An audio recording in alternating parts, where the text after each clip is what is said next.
제가 그 다른 거 아니고 뉴스보다 재밌는 뉴스를 봤는데 그 복싱 관련된 뉴스였거든요. 근데 그 트랜스젠더 분이 복싱을 나오신 거예요. 근데 그분이 그 남성 호르몬이 수치가 너무 높은 거예요. 그리고 염색체도 XY, 여자분의 XX가 아니라 XY. 그런 입장에서 이제 경기를 나갔는데 한번 여자랑 붙었거든요. 트랜스젠더니까 본인도 여자라고 붙니 그 상대방이 인터뷰를 했던 게 이슈가 됐어요. 제가 13년 동안 복싱했는데 이렇게 맞아본 적 없어요. 펀치도 다르고 이제 그런 부분에 있어서 스포츠 정신, 어떤 윤리 문제가 부딪히고 있는 게 요즘 또 올림픽이기도 하더라고요. 그래서 또 한편 또 재밌는 생각을 좀 많이 했었던 것 같습니다. 근데 분명 이런 문제들도 새가족들이 궁금해할 수 있거든요. 언젠가 저희가 한번 다뤄야 될 내용이긴 합니다. 이런 거에 대해서 어떻게 생각하는지. 근데 또 그 올림픽 관련된 어떤 그 기관에서는 염색체로만 어떤 그 성별을 구분할 수는 없다 이렇게 얘기를 하더라고요. 그러니까 염색체 어떤 우리의 호르몬 염색체가 남자 여자 구별하는 게 아니다. 대체 이제 뭘로 구별하는가? 그에 대한 논의도 많이 있어요. 기본적으로 다르잖아요. 남자와 여자의 뭐 골격도 다르고 근육량도 다르고 여러 가지 다른데 트랜스젠더가 됐다고 해서 우락부락한 사람을 여자 복싱에 세울 수 있는가에 대해서도 많이 좀 이야기가 오고 하고 있는데 오늘도 그럼에도 불구하고 동일하게 새가족분들이 궁금해하실 수 있는 내용들을 좀 다루며 나아갈 때 언젠가 저희도 그런 부분 한번 다루려고 합니다. 우리도 좀 힘내서 주께서 보내주신 영혼들을 세울 수 있는 준비의 시간이 될 수 있기를 소망합니다. 자, 오늘의 강대상의 위치에 대해서 또 질문할 수 있습니다. 왜 이런 질문할 수 있냐면 이런 내용들이에요. 강대상을 중앙에 하나만 놓는 교회도 있죠. 그런데 두 개를 양쪽에 놓는 교회도 있습니다. 제가 그때 어디였지? 제가 음악회가 있어서 아마 장로교 장신대를 갔었던 기억이 있어요. 장로교 신학대 갔는데 거기 강당에 이 두 개 강대상. 하나가 이렇게 중앙에 있고 하나가 저기 옆에 있는 저희는 하나죠. 그렇게 두 개가 놓는 교회도 있고 하나가 놓는 교회도 있고 어느 때는 또 강세가 없어요. 목사님이 핀마이크 이렇게 차가지고 그냥 없는 곳에서 되게 낮은 어떤 그 테이블에 물 한 잔 놓고 하는 교회들도 있습니다. 또는 강단에 사회자용 단상, 설교자용 단상이 따로 있는 데도 있고 또 아시다시피 어느 교회는 아래 위로 있어요. 아래 강대상에도 하나 있고 강대상 위에도 하나 있고 두 개가 있고 하나가 있고 앞뒤가 있고 위아래가 있고 옆에 좌우도 있고 하는 강대상의 위치가 수량도 있지만 위치도 많이 여러 가지인 교회들이 있습니다. 그럼 질문할 수 있어요. 왜 우리 교회 강대상이 하나인가요? 다른 데는 두 개던데 다른 데는 밑에도 있던데 왜 우리는 위에만 있나요? 이런 질문들을 할 수도 있습니다. 그런 내용들을 좀 다루려고 합니다. 그 전에 제가 좀 같이 알아야 될 부분이 있습니다. 뭐냐면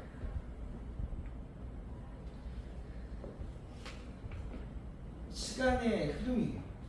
자, 우리가 일반적으로 제로로 두고 있는 게 무슨 사건이죠? 예수님이 태어난. 그렇죠. 예수님의 탄생입니다. 이 전을 BC, Before Christ, 예수님 태어나기 전, AD, 아노 도미니, 라틴어죠. 이렇게 나눠요. 역사를. 여기서 우리가 기억해야 될 게 뭐냐면 이런 내용들입니다. 성경 내용이에요. 여러분 그 솔로몬이 왕이 되죠. 솔로몬 이후부터 어떻게 되죠? 이스라엘 왕국이 분열됩니다. 남유다와 북이스라엘로 나눠요. 그때가 여러분 여기서 뒤로 가면 연도가 어떻게 될까요? 우리 여기서는 1, 2 이렇게 가죠. 여기는 이렇게 가요.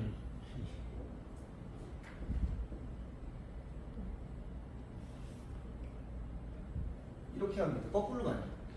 자, 그게 930년이에요. BC 930년. 왕국이 나뉘어집니다. 남유다와 북이스라엘이 나뉘어져요. 나눠지고 나서 따로 가죠. 북이스라엘, 남유다. 우리가 분열된 북한 남한처럼 이렇게 나눠서 갑니다. 나눠서 가다가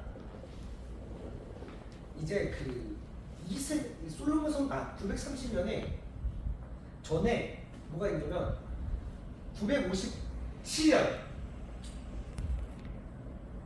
이때 그 유명한 솔로몬 왕국이 완성돼요. 예루살렘 성전이죠. 예루살렘 성전. 예성. 솔로몬이 열심히 성전 짓고 나서 몇 년 후에 빼면 어떻게 될까요? 27년. 27년 후에 나뉘어져요. 나뉘어지면서 여기와 여기의 역사가 다르게 흐릅니다. 여기가 언제 망할까요? 722년이에요. 요 정도? 요 정도의 북이스라엘이 아수르라고 하는 나라에 망합니다.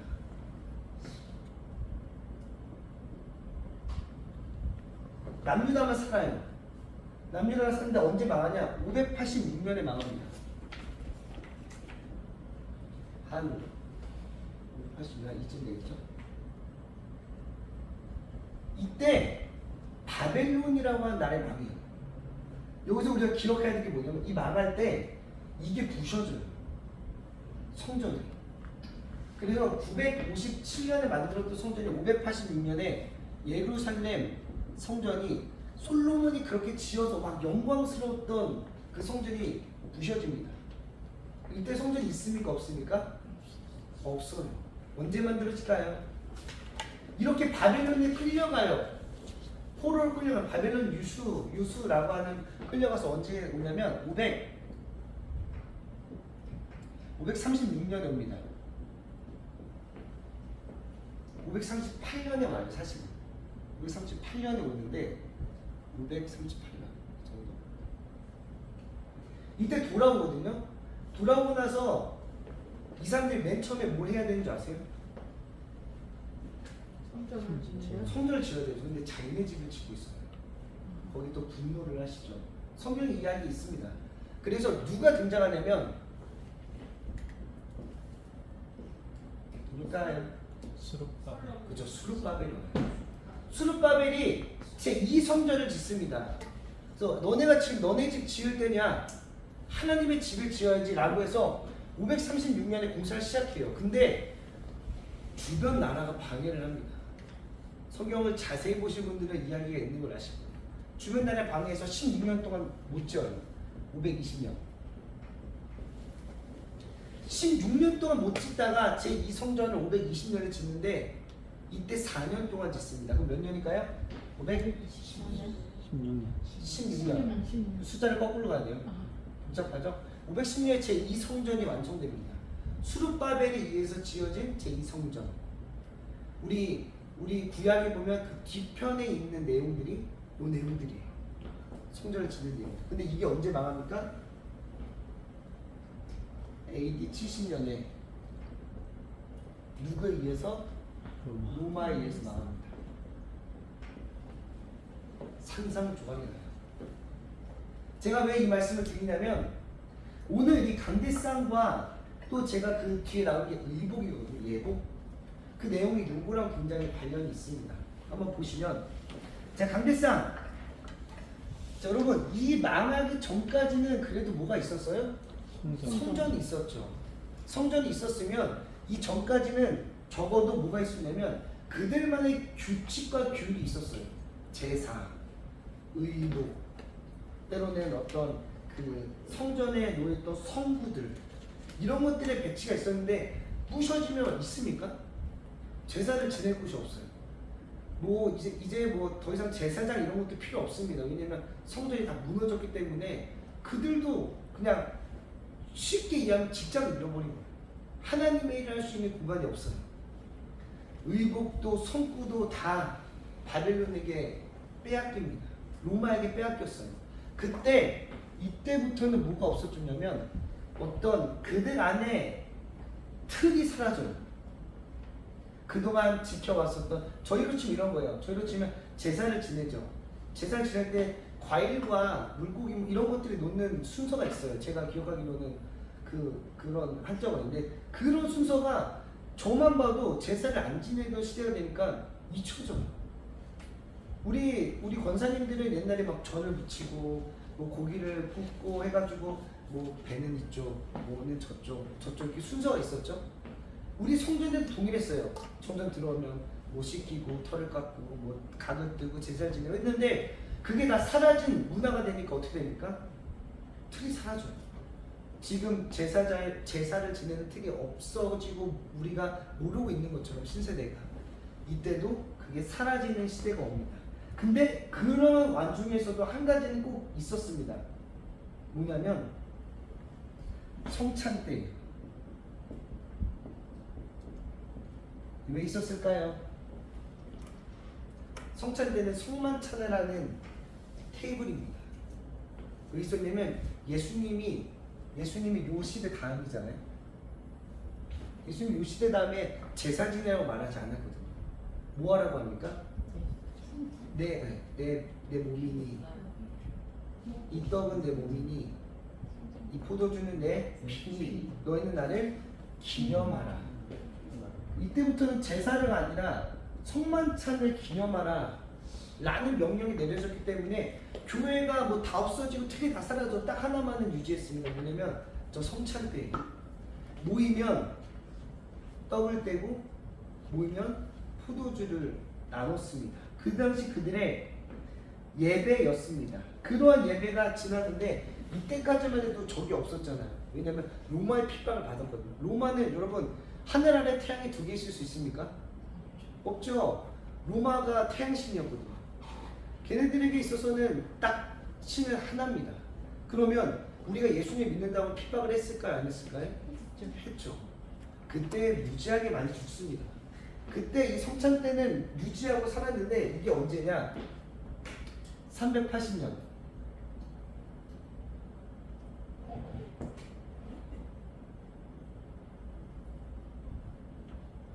380년에 이게 공인이 돼요. 공인은 뭐냐면 공식적으로 인정해 주는 거예요. 기독교 공식적으로 인정을 해줄게 라고 하는 게 380년. 그럼 요 시기는 380년 되기 전까지는 핍박의 시기였죠. 약 몇 년 되는 겁니까? 70년부터 치면 310년 동안은 종살이 한 거예요. 그러다가 언제 국교가 되냐면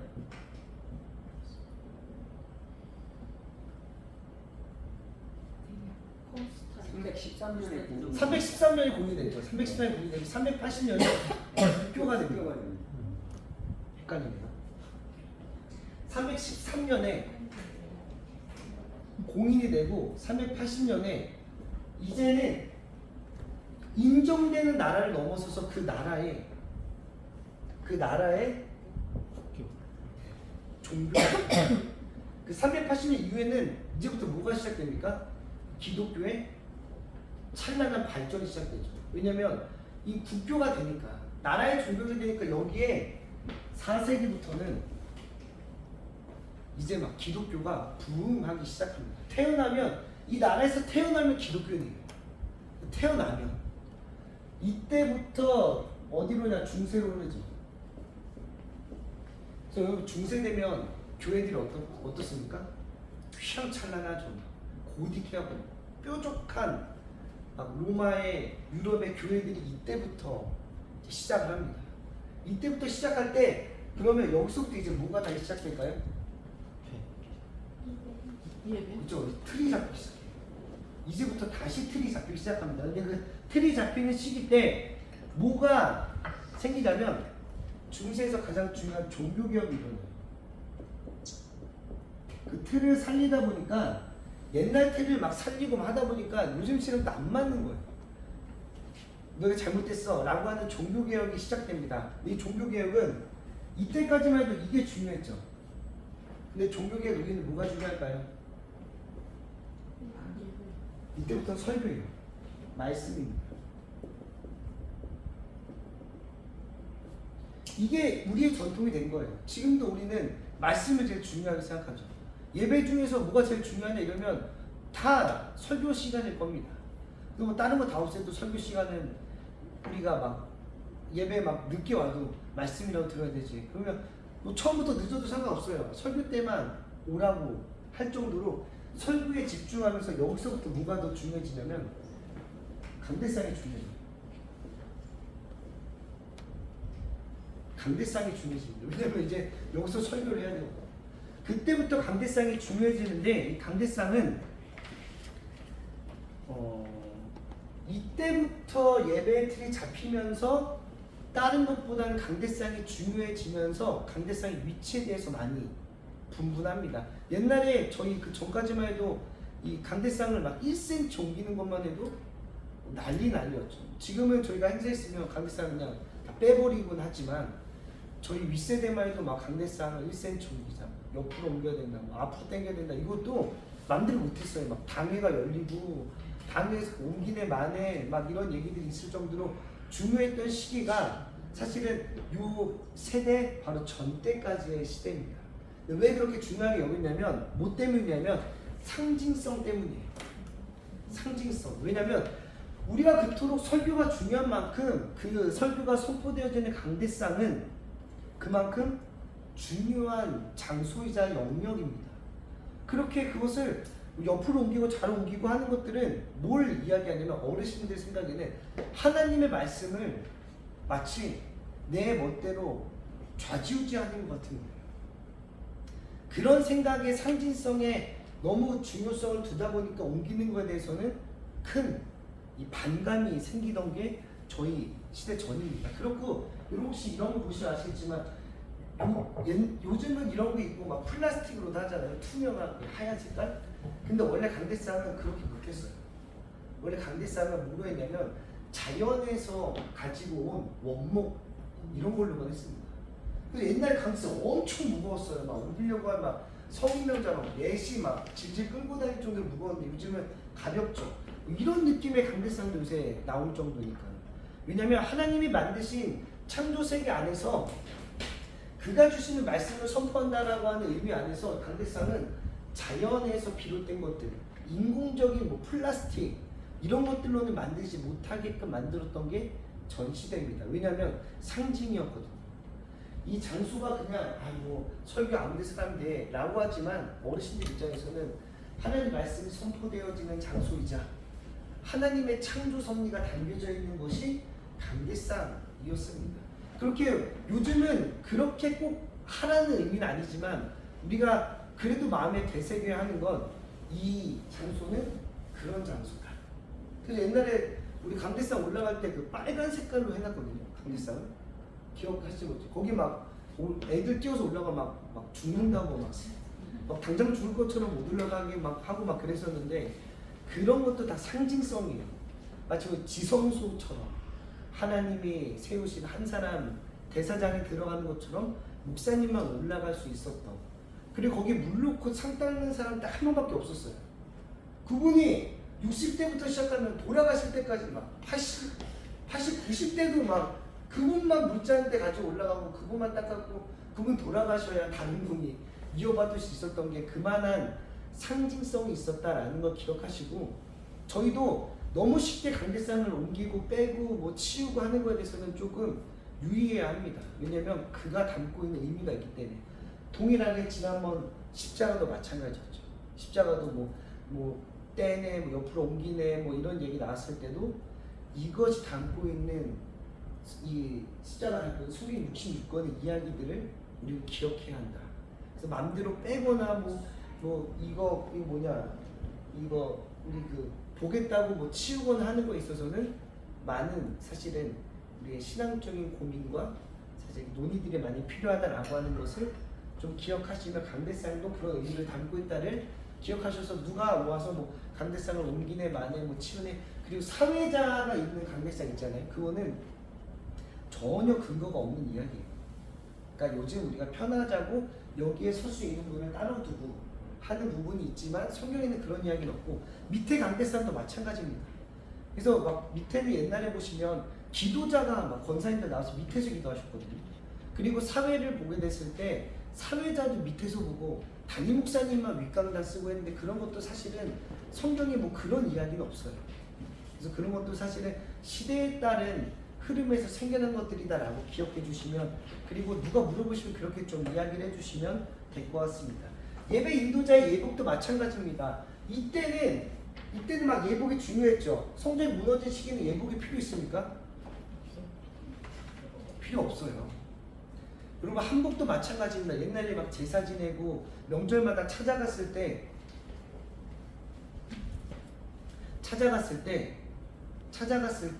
한복 입고 가죠. 인사드리고. 근데 요즘은 그런 게 없잖아요.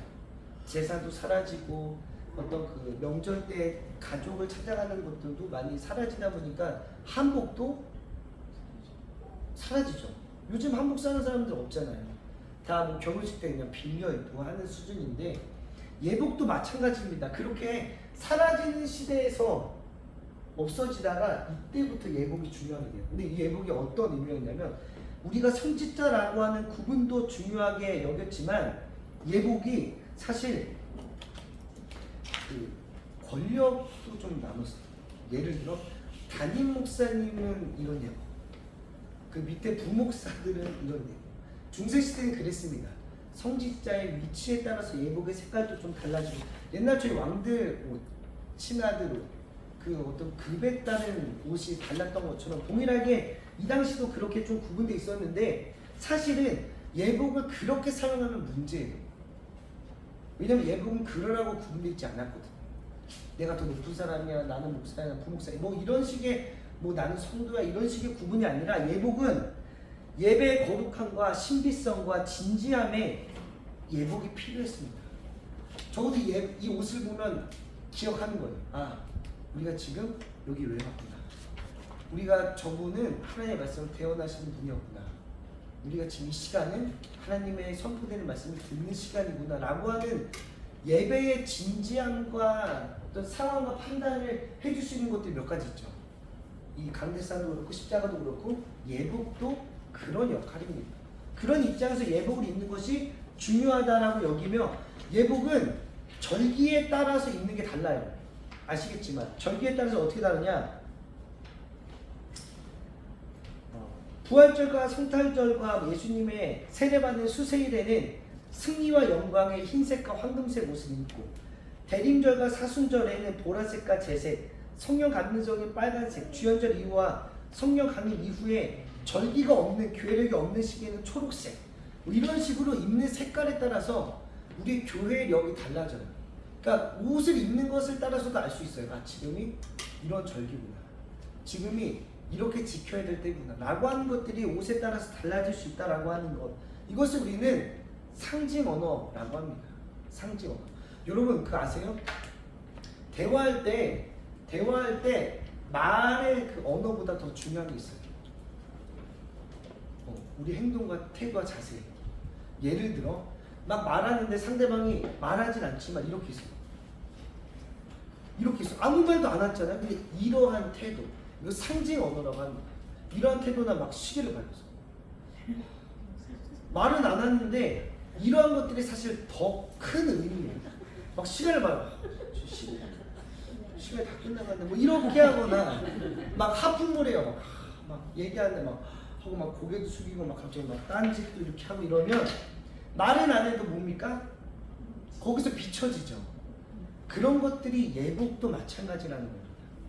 일상복 입을 수 있지만 여러분, 우리가 그 구약에 보시면 출애굽기 아론 세울 때 가장 먼저 하는 게 뭔지 아세요?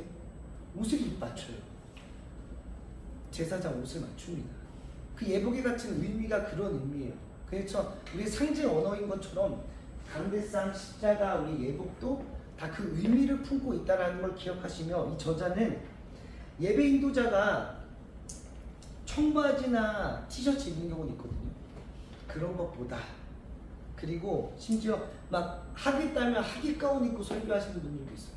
그런 것보다 사실 우리는 우리의 맞춰진 그 예복, 어떤 우리의 맞춰진 저도 있거든요. 예복이 목사 연습할 때 맞춰요. 그 예복을 입고 사실은 그 시기의 때마다 맞춰서 입는 것이 가장 적절한 상징 언어다라고 하는 것을 끝으로 오늘 이야기는 마치게 됩니다. 그래서 여러분, 강대상과 뭐 예복 이런 것들은 사실은 굉장히 중요한 요소들이긴 합니다. 그래서 옛날 어르신들은 그 헌금도 막 다림질해서 오고 맨날 새 옷은 주일날 꺼내고 했었던 것들도 사실은 다 상징 언어. 이분들이 얼마나 그 시간을 귀하게 여기고 있었는가를 알 수 있는 부분입니다. 그래서 저희도 사실 올 때 뭐 옷 뭐 상관없어 이렇게 할 수 있지만 보통 반팔 슬퍼 끌고 예배드리면 좀 그렇잖아요. 그게 다 사실 마음에서 비춰진 태도들이거든요. 그래서 그런 부분들 기억하시며 체가족분들이 뭐 물어보신다면 지혜롭게 잘 대답해 줄 수 있는 여러분들 되시길 소망합니다. 네, 제가 기도하고 네. 우리 산부 예배, 네. 우리 산부 예배가 지금 예복도 없이 설교도 예복도 아니고 찬양도 예복 아니고 이렇게 하잖아요. 이거 어떻게 설명을 해줘야 돼요? 사실 신학적으로 보면 이분은 입는 게 낫다는 거예요. 근데 이런 건 말해요. 예를 들어 목사님이 예복을 안 입었는데 막 성가대만 입고 오면 그것도 밸런스가 안 맞다는 거예요. 목사님은 막 청바지에 티셔츠 입고 설교하시는데 여기서 성가대는 흰 색깔에 이러고 있는 것도 사실은 그 예배의 큰 흐름을 깨는 거예요. 그러니까 흐름이 있잖아요. 예배 흐름이. 그 흐름에 맞춰서 입어야 되는데 예를 들어 지금 산부 예배는 목사님이 여러분 그 저희 주보 보시면 아시겠지만 그 어떤 그 성격이 좀 나뉘어져요. 네, 1부 때는 그냥 드리고 2부 때는 좀 더 전통 예배, 3부 때는 좀 더 신세대 예배, 4부 때는 완전 젊은 예배. 그래서 이제 맞게 참석을 해야 되는데 3부 때는 약간 목사님 그런 입장이신 것 같고 여러분 그 사부 예배 가보셨나요? 네. 담임 목사님 여기 청년부 예배? 네. 그때는 목사님 그 넥타이 풀고 오세요. 여기서는 넥타이 끼고 설교하잖아요. 거기는 청년들 때는 넥타이 풀고 와이셔츠만 입고 오십니다. 그러한 거 있어요. 그리고 수련회 갔을 때 오신 분들은 아시겠지만 수련회 때 담임 목사님 설교복장 혹시 보신 분 계신가요? 네. 그렇죠. 반바지 입고 오셨어요. 왜냐면 아이들의 입장에서 그들의 수준에 맞는 예배의 방향이 있기 때문에 그런 부분은 근데 만약에 저희가 2부 때라면 예복과 성가대 복장 입는 것들도 좋을 것 같아요. 근데 그 예배에 어떤 목사님께서 계획해 두신 큰 어떤 예배 흐름들을 보시고 사실 그런 부분들의 피드백이 좀 필요한 부분들을 같이 생각해 보는 거는 중요한 것 같습니다. 네. 혹시 네네. 여기서 질문 있어요. 네. 먼저 질문. 네, 내가 너무 많이 했으니까 하시죠. 그러면 네 먼저 하시죠. 전체적으로 네. 목사님 이거 하신다고 너무 이렇게 고생 많이 하시는데 이거 다음 주에 흑백으로 복사하실 거예요? 이게 지금 고장 났어요. 저희 토너 그래서 이걸 지금 옆에 있는 데서 뽑았는데 사실 프린트 못 할 뻔했는데 간신히 해보긴 했거든요. 다음 주는 좀 더 명확하게 나올 겁니다. 그리고 제가 생각해봤는데 이거 내용을 좀 줄이고 우리 그 권사님이 글자 수를 좀 키우는 것도 생각해봤거든요. 앞뒤로 복사하는 건 어떨까요? 앞뒤도 한번 생각해보겠습니다. 잘 뭐 보여야 읽죠. 네, 포인트예요. 안 보이면 읽을 수가 없어요. 포인트. 이게 한 10포인트 될 겁니다. 근데 이걸 조금 더 늘리는 방향으로 좀 해보도록 하겠습니다. 다음 주도 명확하게 나올 겁니다. 네, 쌤. 제가 빠른 대답을 해드릴 테니 한번 질문 주세요. 긴 질문이라서 나중에 네, 나중에 한번 시간이 제가 잠시 기도하고 오늘 시간 마치도록 하겠습니다. 사랑하님 감사합니다. 오늘도 우리 바나바 팀 함께 모여 주께서 보내시고 맡겨주시는 새 가족들을 위해서 준비하며 나아갈 수 있는 시간 허락하여 주심 너무나도 감사합니다. 우리 강대상에 대해서 예복에 대해서 우리끼리는 어쩌면 서로 알 수 있는 내용이지만 하나님 이 시간이 때로는 그래서 지루할 수 있지만 그럼에도 새 가족들을 보내주시며 맡기시는 주님의 마음으로 우리가 하나부터 10까지 차곡차곡 돌아보고 세우며 나아갈 수 있는 시간 될 수 있도록 도와주시고 하나님 오늘 함께 나눴던 상징 언어처럼 하나님 강대상이 중요하고 예복이 중요했던 것처럼 우리 또한 보여지고 드러나는 부분들 또한 주님께 정성 다하여 드릴 수 있는 우리 모두가 될 수 있도록 인도하여 주시옵소서. 감사드리며 사랑 많으신 우리 주 예수 그리스도 이름으로 간절히 기도드립니다. 아멘.